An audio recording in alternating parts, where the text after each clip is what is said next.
Rádio Rio de Janeiro, a emissora da Fraternidade, passa a apresentar Luz na Penumbra, programa que leva ao seu coração a mensagem da doutrina espírita.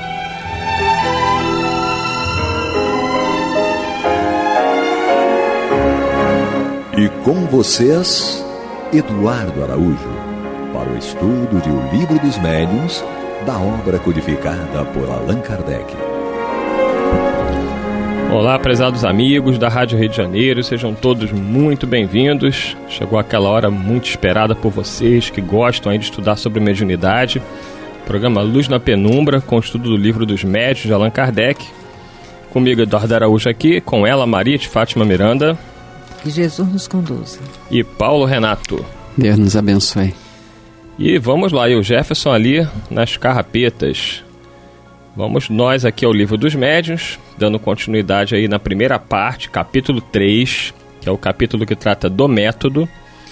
Lemos aí esse capítulo, já lemos o início dele, que é o item 18, agora hoje vamos dar sequência no item 19. Allan Kardec vai dizer o seguinte: é crença geral que para convencer basta apresentar os fatos.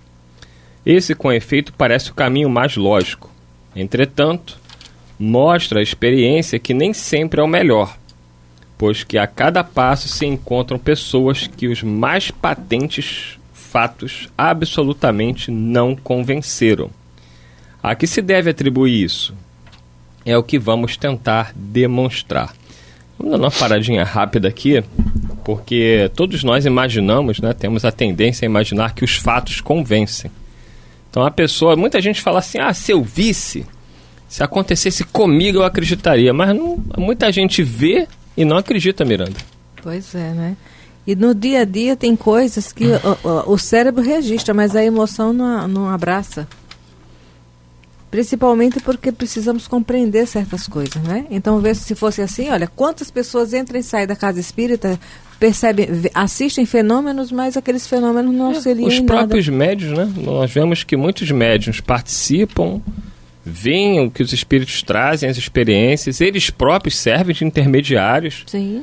E eles saem dali, às vezes, tão frios quanto entraram.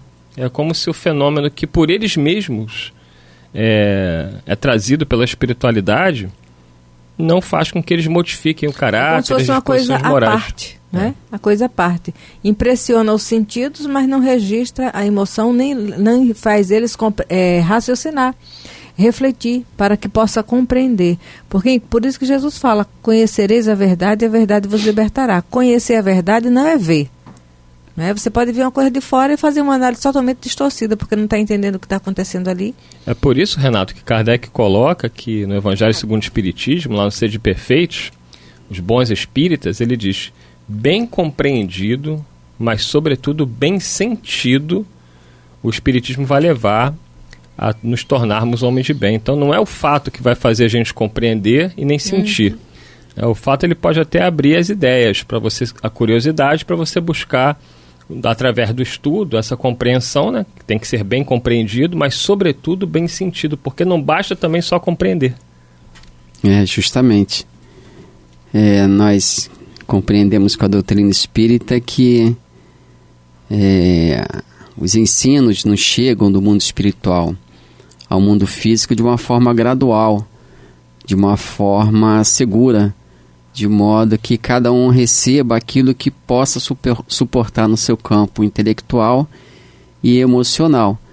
Né? Embora todos estejamos na mesma condição de filhos e herdeiros de Deus, com as mesmas possibilidades de crescimento, mas fomos criados em épocas diferentes e temos também graus de maturidade, de apreensão das lições vividas de forma diferente. Então, determinados elementos, determinadas experiências não nos afetam diretamente nem ao raciocínio, nem às emoções, embora de alguma forma nos sensibilizemos com algumas delas, como são o caso dos fatos, que é o que se chama de evidência sensível.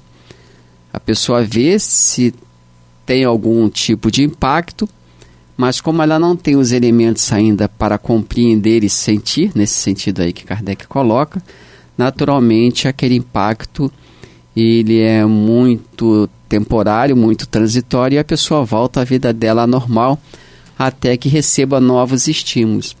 Então é isso que me parece que nós que trabalhamos na casa espírita, especialmente no atendimento ao público de toda a ordem, devemos ter atenção justamente sobre essas questões, no sentido de observar aqueles que podem e que estão à busca de algo mais que o fenômeno, e aqueles outros que só têm interesse e precisam realmente de imediato do fenômeno, porque às vezes o fenômeno desvia momentaneamente a pessoa de uma atitude má, de uma ação má, né? Como a ideia que se tinha antiga, e hoje se critica muito, na questão do céu e do inferno. Então, a ideia do inferno, embora distorcida da realidade cristã, mas ela impediu muitos braços de fazerem o mal. É verdade. E nós temos aí no Brasil, sobretudo aqui, a religião predominante, a católica e a protestante, a base deles doutrinária é a questão do céu e do inferno. E realmente muitos se seguram porque não querem. Meu filho, né, tem 8 anos, ele vê uns vídeos no TikTok e tem uns companheiros que são evangélicos que fazem lá, né, as pregas. Ele fica vendo lá para ver, né? Falou, papai, a gente pode ir pro inferno, né? Aí eu explico, né? Eu falei assim, eles têm uma doutrina diferente, eles entendem o inferno de uma maneira, a gente já vai entender de outra. Eu explico para ele a diferença. Ele falou, mas vai que eles estejam certos, a gente vai pro inferno mesmo. E, de certa forma, isso segura. Para ele. Isso segura, porque ele fala assim, tu acha que eu vou pro inferno porque eu fiz malcriação? Eu falei assim, olha, tu vai ter que se entender com Jesus, entendeu? Mas é melhor tu se corrigir agora para você não arriscar. Mas querendo ou não, é um freio. Para muitas pessoas é necessário, Renato.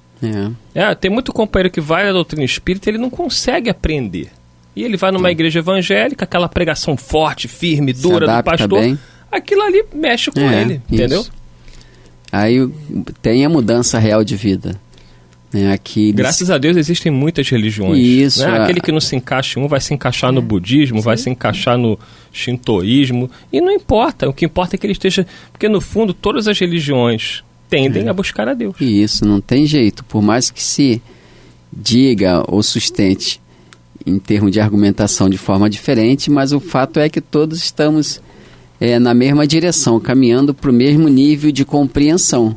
Quando os espíritos falaram para Allan Kardec que a doutrina espírita seria um conhecimento comum na humanidade, eles não quiseram dizer que a doutrina espírita como religião seria abarcada, seria aceita por todos, mas eles se referiram às leis de Deus. E dentro daquilo que a doutrina espírita nos traz como ideias básicas, essa imortalidade da alma, comunicação com o mundo espiritual, as nossas necessidades de progresso, de elevação, quer dizer, essas verdades terão que ser aceitas forçosamente por todos, sem exceção, porque fazem parte das leis de Deus e elas que nos municiam, que nos dão, nos darão os elementos necessários para o nosso progresso. Sem uma visão mais clara, mais profunda da vida, naturalmente nós ficaremos sempre circulando em torno das próprias concepções, e concepções essas muitas vezes exclusivistas e egoístas, né? Aí fica particularizando Deus, não é? Na compreensão de cada um. E a misericórdia dele é tamanha que nos permite isso, até para respeitar os estágios. Cada um em um degrau, é que nem a infância no corpo físico.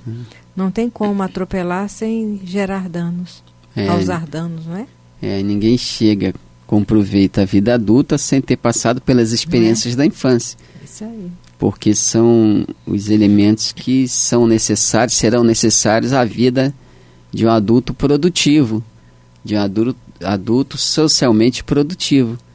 Quer dizer, como se diz na doutrina espírita, a natureza não dá saltos. E aqueles que pensam que estão dando saltos, na verdade, estão andando em círculo. Porque estão sempre vivendo em torno dos próprios pensamentos. Não se possibilitaram aprender coisa nova. Não se possibilitaram conceber coisa nova, raciocinar sobre coisas novas. Então, algumas doutrinas, algumas verdades que foram apropriadas a uma época, elas têm que ser reformadas, elas têm que ser desenvolvidas. O próprio Jesus falou que não veio destruir a lei, naquilo que dizia respeito ao fundamento da lei mesmo de Deus, mas que veio dar-lhe complemento. Então, cumprimento. Né? E complementar, né? Assim como nas diversas séries escolares, cada professor, cada educador dá complemento, corrobora, confirma aquilo que foi ensinado antes e complementa o estudo de forma que o aluno possa se desenvolver em todos os seus aspectos. Bem, vamos dar sequência aqui, você que está chegando, capítulo 3 do Livro dos Médiuns, item 19.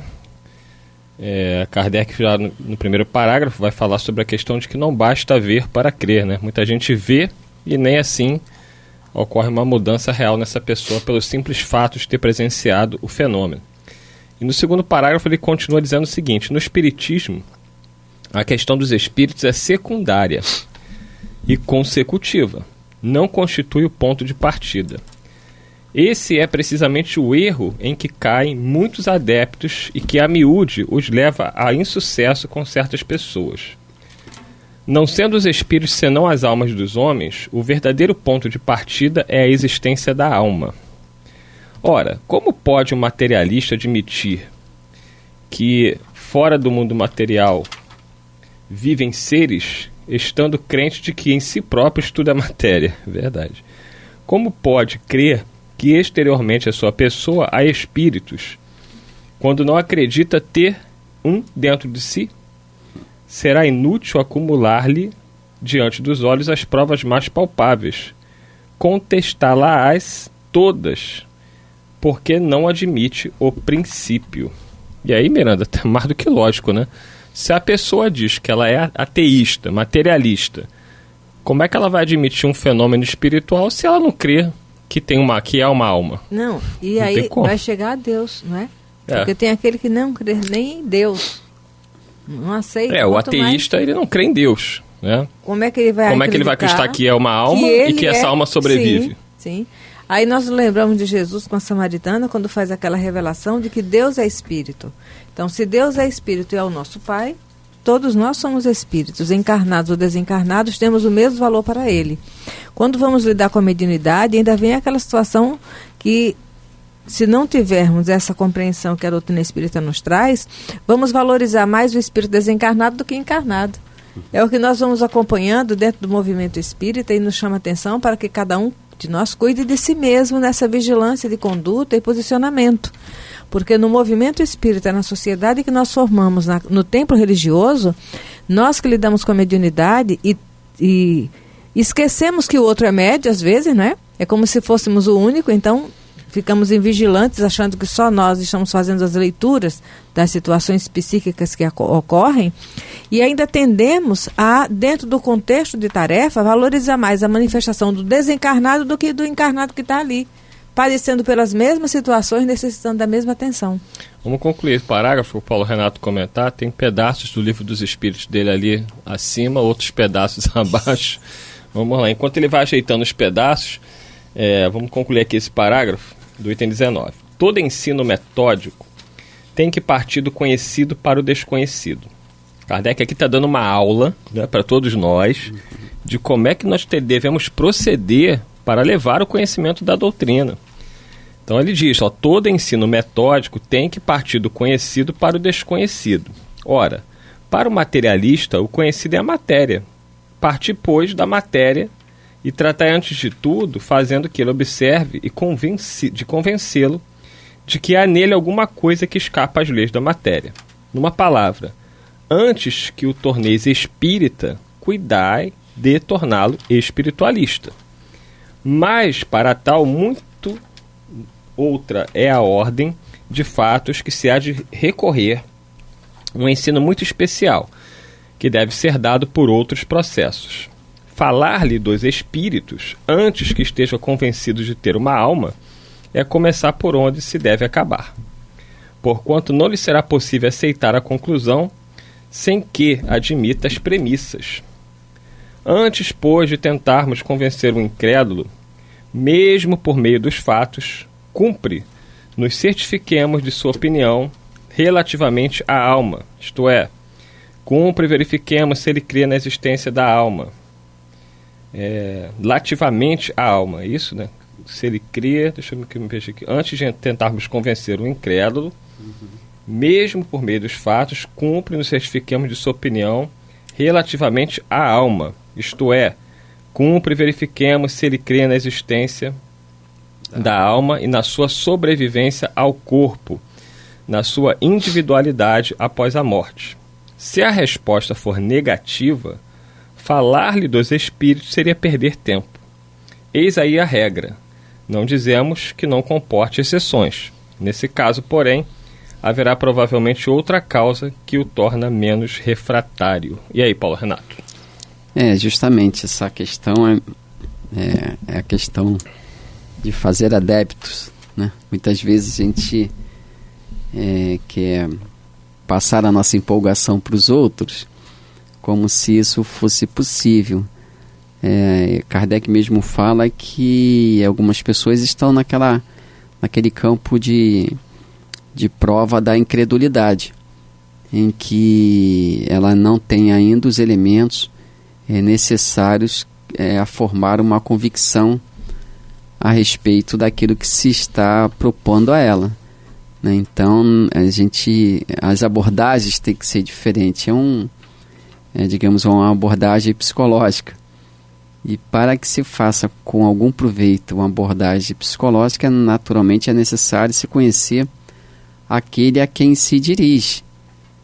Então, em qualquer situação, não só na questão da divulgação da doutrina espírita, no sentido de transferir conhecimento espírita para outro, é necessário, em qualquer situação, repito, é necessário conhecer a pessoa que nos aborda ou aquelas com quem temos algum tipo de relação mais próxima.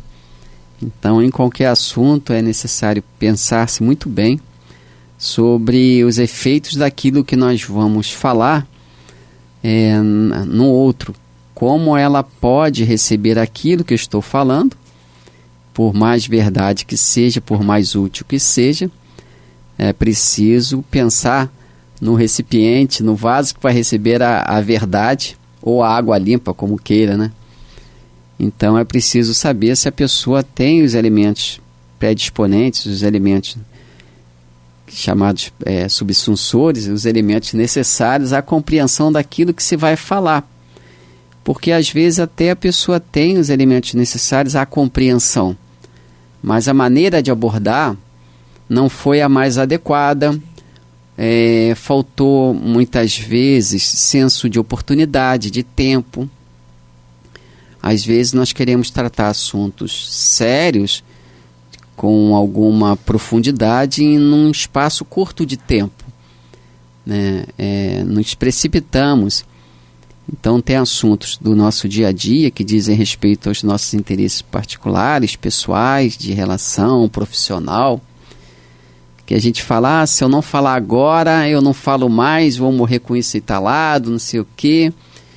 E fala com a emoção inadequada, fala com senso de inoportunidade, quer dizer, começa pelo lado errado, né? A intenção foi boa, de esclarecer, de ajudar a pessoa a raciocinar, mas a precipitação, como diz o espírito Joana de Ângeles, alterou o destino, né? Muitas vezes a nossa precipitação altera o destino.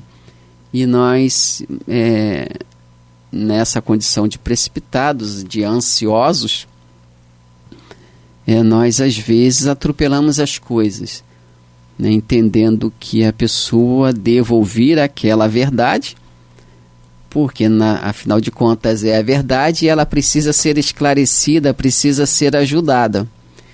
Isso pode até ser fato, mas às vezes a pessoa não está no melhor momento de ouvir aquela verdade e nem no tom que ela é vazada. Então é melhor que a gente se municie, que a gente se equilibre, Dê tempo ao tempo, espere a pessoa ter outras vivências de forma que possa compreender aquilo que nós vamos falar, pretendemos falar, e também por nossa parte que a gente também amadureça a maneira como vamos falar e se devemos realmente falar. Então não é porque é verdade, não é porque é útil e vai ser essencialmente bom para a pessoa, segundo o nosso ponto de vista, que devamos a toda hora, de qualquer maneira, sob qualquer emoção, atirar a verdade na cabeça do outro, porque às vezes... Jesus calou diante de Pilatos. Estava lembrando dele.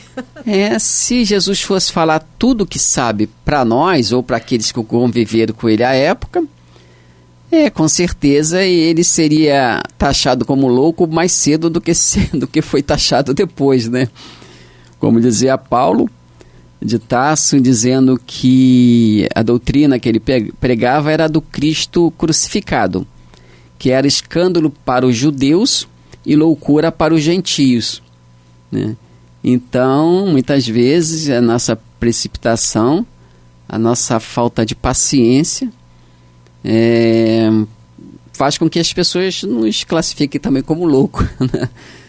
Porque ela não entende o que se diz, né? o que está ouvindo, porque ela não tem elementos para digerir, para raciocinar sobre tão alta verdade, né? Eu lembro, Marco Aurélio sempre cita esse fato, sempre que tem oportunidade. Lembrando que Marco Aurélio é um amigo nosso, presidente lá da Sociedade de Espíritas Fraternidade no bairro da Penha.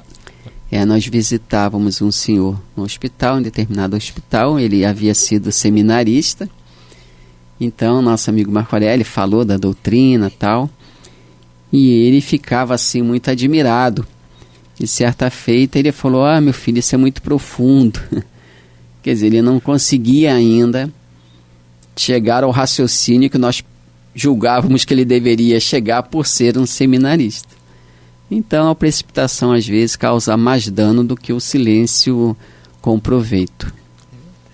É isso, nós estamos chegando ao final do programa, mas pedimos até que vocês possam ler também no livro que é o Espiritismo, na primeira parte, o diálogo de Kardec com o crítico. E o crítico justamente vai questionar Kardec e dizer o seguinte: se você me provar, se você deixar eu ver, aí Kardec explica para ele: não basta você chegar ali e ver uma reunião, duas, para você poder fazer um juízo de valor. Mas você quer que eu tenha tempo para estudar isso? Aí Kardec fala para ele: olha, meu irmão, se você não tem tempo para estudar uma coisa, é melhor você não falar sobre algo que você não conhece. Aí ele vai citando que ele não poderia fazer uma crítica a nenhum tipo de ciência, desde que ele não estude essa ciência profundamente para poder falar, pelo menos, com conhecimento de causa. E o companheiro crítico não fica muito satisfeito, porque ele achava que era só chegar ali, assistir umas reuniões e já... Porque ele ia escrever um livro para destruir o espiritismo. Mas Kardec fala: fique à vontade, pode escrever, não tem problema nenhum, ainda serve de propaganda. Mas seria muito mais honesto, né, correto, você primeiro estudar, verificar mais profundamente para escrever com conhecimento de causa. E ver não é compreender, né? Exatamente. Ver não é compreender. Por isso Kardec lançou o livro dos médios, e ele fala logo na introdução, dizendo que era o guia dos médios e dos evocadores, ou daqueles que se interessassem pelo fenômeno. É isso aí. Então vamos estudar. Não se preocupem, semana que vem tem mais, estaremos de volta. Muita paz a todos. Muita paz. Você está ouvindo o programa Luz na Penumbra.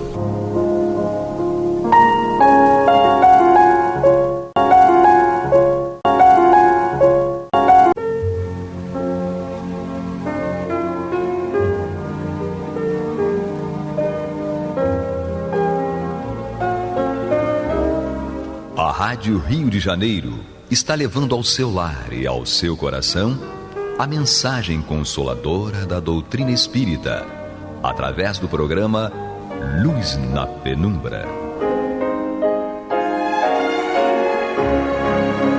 E agora com vocês, Amaury Santos e Astênio Oliveira, para comentar os textos da Revista Espírita de Allan Kardec no período de 1858 a 1868. Olá, meus amigos queridos, muita paz, que Deus abençoe a todos.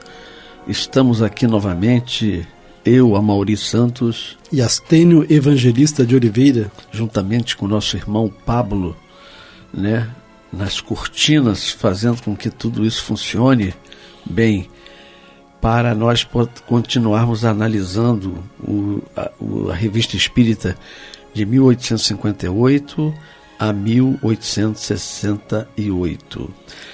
Bem, Astênio, você estava na hora do finalmente, né? Acabamos a aula anterior, né? E deixamos em aberto, né? A análise que Kardec estava fazendo. Perfeito. E aí agora vamos tentar concluir, porque estava fascinante no bom sentido. Então, obviamente que alguns podem estar assistindo o programa hoje sem ter assistido na semana passada, né? Nós estamos estudando a revista de fevereiro de 1858, no tema O Fantasma da Senhorita Claron, né? E a Senhorita Claron, então, foi perseguida por um espírito, né? Que ela dizia, se chamava de fantasma, né? Durante 2 anos e meio, e aí Kardec estava fazendo análise se esses fenômenos narrados pela Senhorita Claron, se eles eram possíveis, prováveis, etc., né? Ou se realmente não tinham mínima possibilidade de ter acontecido. Kardec concluiu que sim, eram muito prováveis, né? Não poderia afirmar que eram reais, mas muito prováveis. E agora a gente prossegue, então, na conclusão do Allan Kardec a respeito desses fenômenos narrados pela Senhorita Claron, ok? Bom, e aí diz Kardec, algumas palavras ainda sobre a natureza desse espírito, né, do fantasma, né, do Sr. DS. Algumas palavras ainda sobre a natureza desse espírito. Não era mau, e é com razão que a Senhorita Claron o qualifica como um pobre diabo. Mas também não se pode dizer que fosse a própria bondade, né? Então ele não era mau, mas também não era a própria bondade. Até porque quem gera qualquer incômodo para alguém, bom não é. Bom não é. Isso se aplica para nós os encarnados também, com né? certeza. Se geramos incômodos para a nossa mulher, para o nosso marido, nossos filhos, bons nós não somos, tá certo? Então não era mau, e é com razão que a Senhorita Claron o qualifica como um pobre diabo, mas também não se pode dizer que fosse a própria bondade. A paixão violenta, sob a qual sucumbiu como homem, prova que nele as ideias terrestres eram dominantes. A gente deve se lembrar, né, que têm assistido os programas anteriores, que ele morreu numa noite em que ele aguardava que a Senhorita Claron fosse jantar com ele e ela não fosse, e tudo indica que ele morreu de raiva, não é isso? Então a paixão violenta sob a qual sucumbiu como homem prova que nele as ideias terrestres eram dominantes. Os traços profundos dessa paixão, que sobreviveu à destruição do corpo, provam que, como espírito, ainda se achava sob a influência da matéria. E é interessante que logo no mesmo dia que ele desencarnou, ele já provocou o primeiro fenômeno, lá atrás, aquele do grito, né? Exatamente. Então, por mais inofensiva fosse sua vingança, denota sentimentos pouco elevados, por mais inofensivo, que no final acabou não gerando prejuízo efetivo, né? Exatamente. Então, por mais inofensiva for sua vingança, denota sentimentos pouco elevados. Se, pois, quisermos reportar-nos ao nosso quadro da classificação dos espíritos, que nós já estudamos aqui, que está no Livro dos Espíritos, né? Não será difícil assinalar-lhe a classe, em que classe está enquadrado esse fantasma aqui. A ausência de maldade real naturalmente o afasta da última classe, a dos espíritos impuros, mas evidentemente mantinha-se ligado a outras classes da mesma ordem. Nada nele poderia justificar uma posição superior, né? Então nada indicava que ele não estivesse na última classe, né, dos espíritos, né? Obviamente a classe estava dividida por ordens e tal, então ele não tava... que a gente classificou, vimos, né? Ele não estava na pior não, né? Não estava na última, né? Como ele falou, dos impuros, né? Sim, da maldade mesmo. Ser mal o tempo todo, né? havia um teor aí de uma pequena vingancinha, né? Já que ela não correspondeu. Sim, né? Mas... inclusive, né, para justificar isso, ele foi alterando a forma de se manifestar, né? Chegando ao ponto de começar a bater palma, porque como ela é artista, né? Ele bateu palma, depois provocava músicas, né? E aí depois desistiu.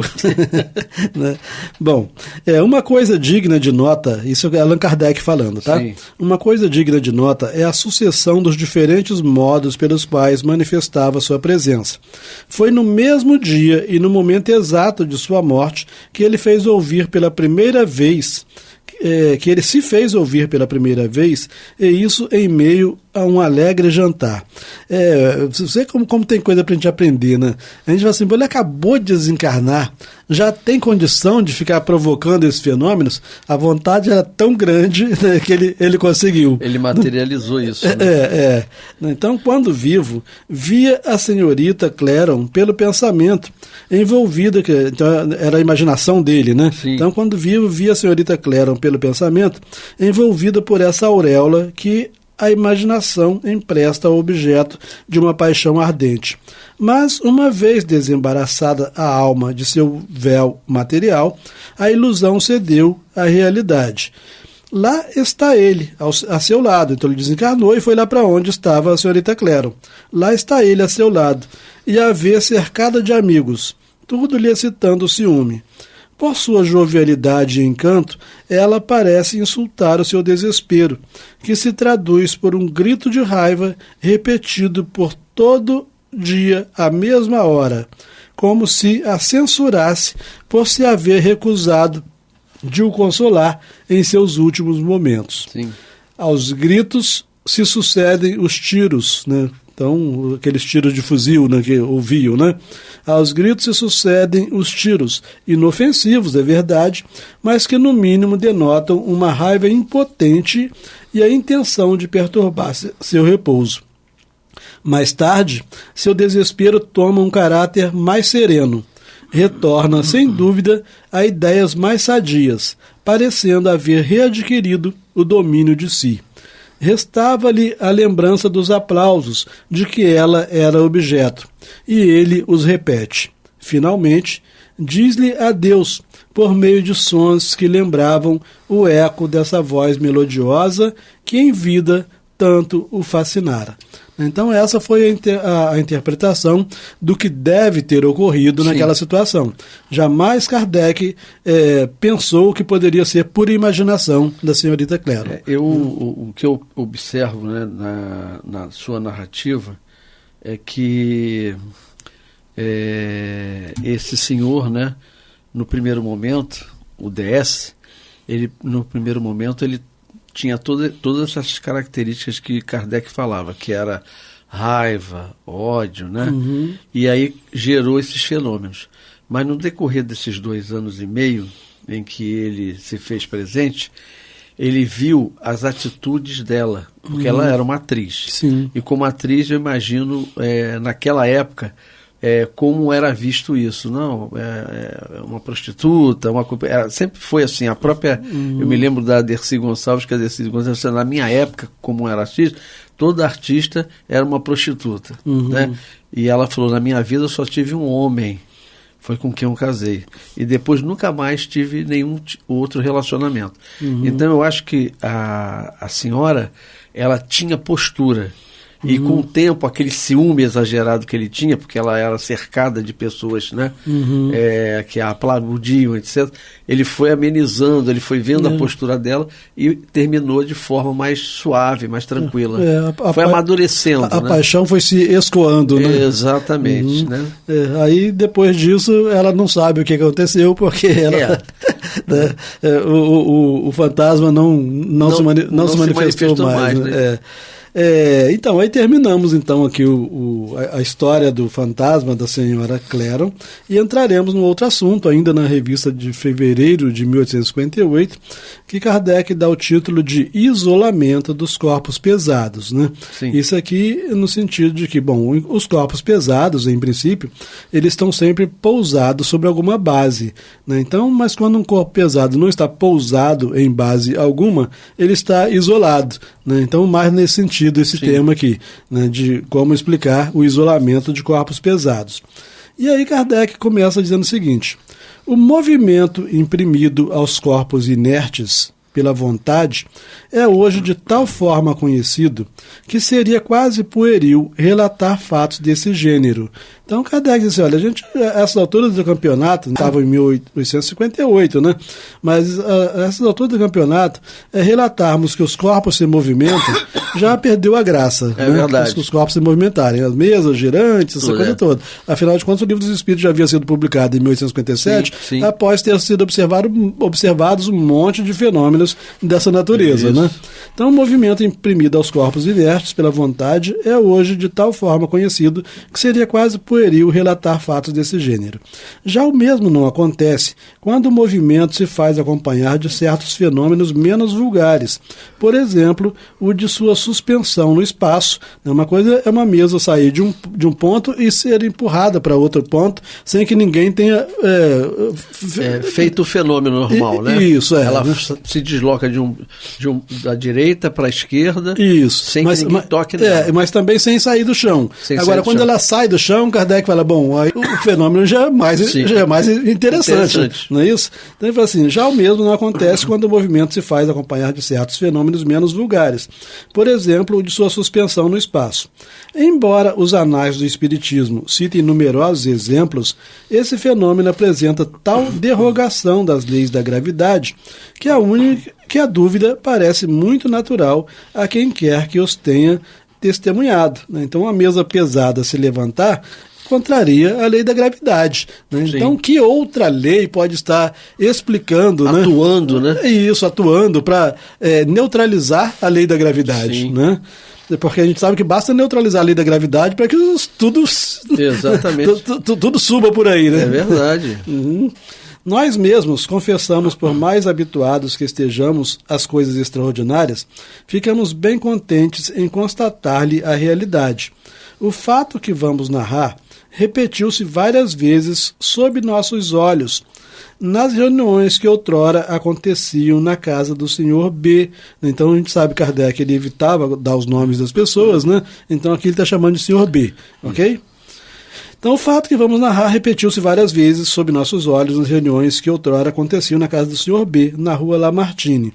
É importante a gente prestar atenção que é o senhor B, que é na rua Lamartine, porque mais na frente tem outros textos, né, que estão vinculados também a esse mesmo senhor B, tá, na rua Lamartine. E essa parte que você está lendo é interessante porque o próprio Allan Kardec participou. Sim, ele está diferente do agora caso. Ele não estava lendo num texto, agora ele era partícipe. Ele era partícipe. Isso.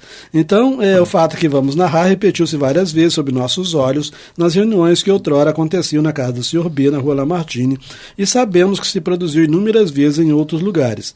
Podemos, pois, atestá-lo como incontestável. Então, aqui ele não fala como provável, né? Então, é incontestável mesmo. Eis como as coisas se passavam.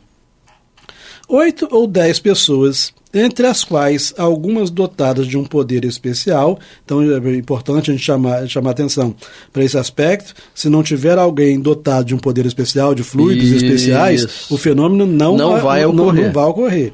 Então 8 ou 10 pessoas, entre as quais algumas dotadas de um poder especial, embora não fossem reconhecidas como médiums, sentavam-se em torno de uma pesada e maciça mesa de jantar, com as mãos às suas bordas e unidas todas pela intenção e pela vontade. Ao fim de um tempo mais ou menos longo, 10 minutos ou um quarto de hora, né, então 10 minutos ou 15 minutos, conforme fossem as disposições ambientes mais ou menos favoráveis, a mesa se punha em movimento. a despeito do seu peso de quase 100 quilos. Olha. Era uma mesa de responsabilidade. Levitava. E as pessoas estavam apenas colocando a mão nas bordas da mesa, né? Deslizava para a direita ou para a esquerda do assoalho. Até então estava no piso. Piso. Então deslizava para a direita ou para a esquerda do assoalho. Dirigia-se para diversas partes do salão que fossem designadas. Então, é importante isso aqui. Ela não fazia automaticamente. Diziam a ela, vai para a direita, e ela vai. Né? Vai para a esquerda, e ela vai. Né? Volta para o centro, e ela volta. Tá? É importante chamar a atenção disso, porque não estava acontecendo mecanicamente. Ela estava recebendo comandos e obedecendo os comandos. Né? Levantava-se depois. Já começou a complicar. Né? Começou a sair do chão. Já começou a sair do chão. Levantava-se depois, ora num pé, ora no outro, até formar um ângulo de 45 graus.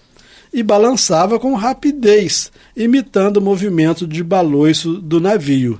Né? Então, não tinha como dizer que era um fenômeno natural no sentido de mecânico. Isso. Né? Se em tal posição, até porque estava acontecendo com aquela mesa pesada. Certamente ao lado tinham outros móveis, tinha cadeira e tal, tudo quietinho no lugar. Só a mesa que se movimentava. Sendo que a mão das pessoas, inclusive o próprio Kardec que participava, estava sobre ela. Sim. Bom, então, se em tal posição os assistentes redobrassem os esforços por sua vontade, a mesa se levantaria completamente do solo a 10 ou 20 centímetros de altura, sustentando-se dessa forma no espaço sem qualquer ponto de apoio, durante alguns segundos, para cair em seguida com todo o seu peso. Então, 100 quilos caía com todo o seu peso, e Kardec coloca aqui a influência da vontade daqueles que estavam presentes. Então, se eles revelassem uma grande vontade de que ela se levantasse, ela se levantava. Né? Obviamente que o que nos parece é que essa vontade deles implicava em eles oferecerem mais fluidos, né? Que possibilitava doação da sua própria energia. Isso, E aí ela reagia através dessa... Sim, porque os espíritos que estavam provocando aquilo, eles sozinhos não conseguiriam fazer nada. Eles precisariam serem secundados pelos fluidos dos ambientes. Tanto é que Kardec fala de pessoas com poderes especiais. Algumas delas, pelo menos. Tá certo?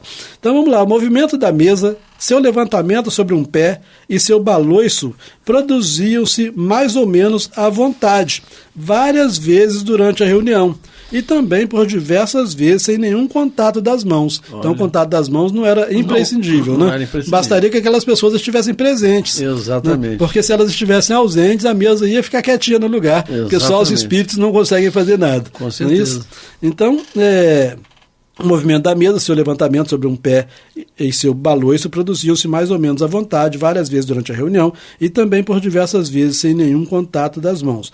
Bastava somente a vontade para que a mesa se dirigisse ao lado indicado. E Kardec ele vai mostrar mais à frente que essa vontade nem sempre precisava ser manifestada através da voz. O pensamento já era atendido pela mesa. Exatamente. Né? O isolamento completo, então, sempre lembrando, o isolamento é sair do piso, sair do chão. Né? O isolamento completo era mais difícil de obter, sendo repetido a miúde a fim de não ser visto como um fato excepcional. Então, Kardec diz assim, é mais difícil para os espíritos conseguirem esse fenômeno do isolamento do que da simples movimentação. Mas eles faziam isso acontecer várias vezes durante a reunião para poder convencer de que não era um fato excepcional, né? Que foi uma descarga elétrica, alguma coisa nesse sentido, né? Bom, ora, isso não se passava apenas na presença dos adeptos, que se poderia crer muito acessíveis à ilusão, mas diante de 20 ou 30 pessoas, entre as quais se achavam algumas muito pouco simpáticas, que não deixariam de levantar suspeita de alguma artimanha secreta, sem consideração com o dono da casa, cujo caráter honrado deveria afastar todo pensamento de fraude, e para quem, aliás, teria sido um prazer muito singular, quer dizer, muito estranho, né? né? Passaram algumas horas por semana a mistificar uma assembleia sem qualquer proveito. Então o senhor B, em cujo lar esses fenômenos aconteciam, ele não levava um tostão, né? Exatamente. Disso. Pelo contrário, tinha despesa, né? 20 ou 30 pessoas dentro da casa dele. Exatamente. Né? Com certeza saía um cafezinho. Dependendo do tempo, né? Até um jantar, um almoço. Né? E ele não levava nada. Então por que ele ia querer ficar mistificando, né? E é interessante, o Astênio, que ele fala aí que não haviam pessoas só... pessoas impressionáveis. Bom você chamar atenção para isso. Na realidade, haviam pessoas que eram descrentes desses fenômenos. Sim. E que estavam buscando fraudes. Sim. E a gente estudando o livro dos médiuns, a gente sabe que a presença dessas pessoas, né, totalmente descrentes acaba dificultando o fenômeno. Exatamente. O fenômeno mediúnico, né? Alguns de nós aprendemos no livro dos médiuns, é como se nós fôssemos um material isolante que dificultamos a realização das manifestações dos espíritos. É verdade. Bom, narramos o fato em toda a sua simplicidade, isso é Kardec ainda falando. Narramos o fato em toda a sua simplicidade, sem restrição nem exagero. Não diremos, no entanto, que vimos a mesa adejar no espaço, qual se for uma pluma. Então, assim, senão seria exagero. Ela subiu no espaço como se fosse uma pena, uma pluma. Não era isso, né? Percebia-se que era com dificuldade, não é isso? Então, Não diremos, no entanto, que vimos a mesa adejar no espaço, qual se for uma pluma. Porém, mesmo como as coisas se passaram, o fato não demonstra menos a possibilidade do isolamento dos corpos pesados sem ponto de apoio. Daí eu estou falando, quando o Kardec fala de isolamento, ele está falando sem ponto de apoio, né? Por meio de uma força até agora desconhecida. Também não diremos que bastava estender a mão ou fazer um sinal qualquer para que no mesmo instante a mesa se movesse e se elevasse como por encanto. Então não era fenômeno tão simples, né? Então demandava algum tempo, né? Essa coisa toda. Vamos nós então para seguir, né, gente? O tempo passa rápido, né? O programa acaba logo, mas ainda dá para ver mais um parágrafo. Mais um parágrafo. Isso. Então eu falo assim: ao contrário, diremos, a bem da verdade, que os primeiros movimentos se verificaram sempre com certa lentidão, não adquirindo senão gradualmente sua máxima intensidade. Então, sempre, quando ele fala assim, os primeiros movimentos eram os primeiros movimentos em cada reunião. Sempre no início de uma reunião os movimentos eram mais dificultados. Marcantes, mais difíceis. E mais difíceis de acontecer. Né? Então, ao contrário, diremos a bem da verdade que os primeiros movimentos se verificavam sempre com certa lentidão, não adquirindo senão gradualmente sua máxima intensidade. O levantamento completo só ocorreu após vários movimentos preparatórios, que eram como que ensaios para uma espécie de arremesso. A força atuante parecia redobrar de esforços para encorajar os assistentes. A gente vê, claro, que o Kardec está se referindo, quando ele fala da força atuante, ele está se referindo a uma força atuante inteligente. Essa força atuante aqui eram os próprios espíritos. Tá? Então ele dizia assim, a força atuante parecia redobrar de esforços para encorajar os assistentes, como um homem ou um cavalo que realiza uma pesada tarefa e que é excitado por gestos e palavras. Uma vez produzido o efeito, tudo retornava à calma, e por alguns instantes nada se obtinha, como se aquela mesma força tivesse necessidade de retomar o fôlego. Sim. Percebeu o que aconteceu aqui? Sim.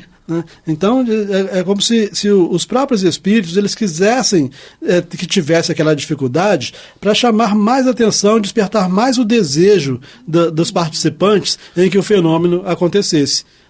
Então vamos dar continuidade a esse parágrafo na próxima nossa reunião, porque o tempo se vai rapidamente, né? Isso. E o nosso irmão Pablo já está apertando ali, ó, o dedo para nós terminarmos. Um grande abraço a todos, que Deus abençoe a todos. Eu, Amaury Santos e Astênio Evangelista de Oliveira e o nosso irmão Pablo. Fiquem com Deus.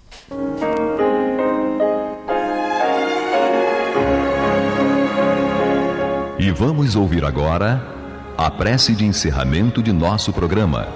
na voz de Geraldo de Aquino. Jesus, dá-nos coragem para a luta, piedade para os insultos e misericórdia para as injustiças e ingratidões. Limpa nossa alma de inveja e ambições mesquinhas, de ódio e de vingança o nosso caminho. E que dentro em pouco, ao recolher-nos de novo ao calor do nosso leito, para que o sono nos dê a paz e o esquecimento das tristezas humanas, possamos sentir, Senhor, no mais íntimo de nosso ser, a doçura indefinível do Teu amor e a grandeza incomparável da Tua divina presença. Que assim seja.